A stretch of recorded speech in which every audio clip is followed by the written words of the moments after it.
लोकसभा में विपक्ष के नेता राहुल गांधी ने मोदी सरकार पर तीखा हमला बोला है। उन्होंने देश की 4000 वर्ग किलोमीटर जमीन पर चीन के कब्जे और अमेरिका के 26% टैरिफ को लेकर सरकार की विदेश नीति को रीढ़ विहीन यानी स्पाइनलेस बताया है।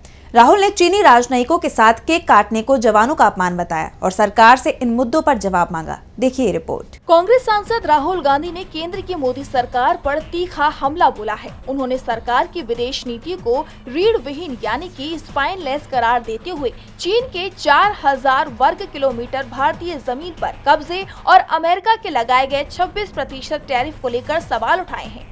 राहुल ने कहा कि जब चीन ने हमारी जमीन पर कब्जा कर रखा है, तब विदेश सचिव का चीनी राजपूत के साथ केक काटना हमारे देश के शहीदों और जवानों का अपमान है।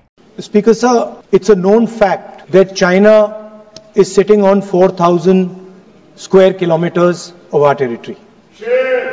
I was shocked some time back to see that our foreign secretary was cutting a cake with the Chinese ambassador. Rahul ने अपनी दादी इंदिरा गांधी का जिक्र करते हुए कहा कि उन्होंने कहा था कि विदेश नीति में हम न लेफ्ट की तरफ झुकते हैं और न राइट की तरफ, बल्कि अपनी रीढ़ सीधी रखते हैं। वहीं उन्होंने आरोप लगाया कि बीजेपी और आरएसएस भी लेफ्ट या राइट नहीं झुकते हैं, बल्कि विदेशियों के सामने सीधे झुक जाते हैं।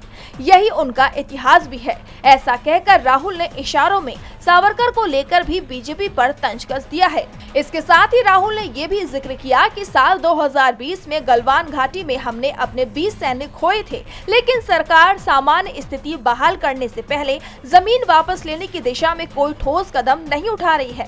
दूसरी ओर अमेरिका के लगाए गए टैरिफ को राहुल ने इकोनॉमी के लिए विनाशकारी बताया। खासकर ऑटो और फार्मा सेक्टर पर इसका बुरा असर पड़ेगा। राहुल ने सरकार से इन मुद्दों पर तत्काल जवाब मांगा है। अब सरकार राहुल के इस हमले का क्या जवाब देती है, ये देखना होगा।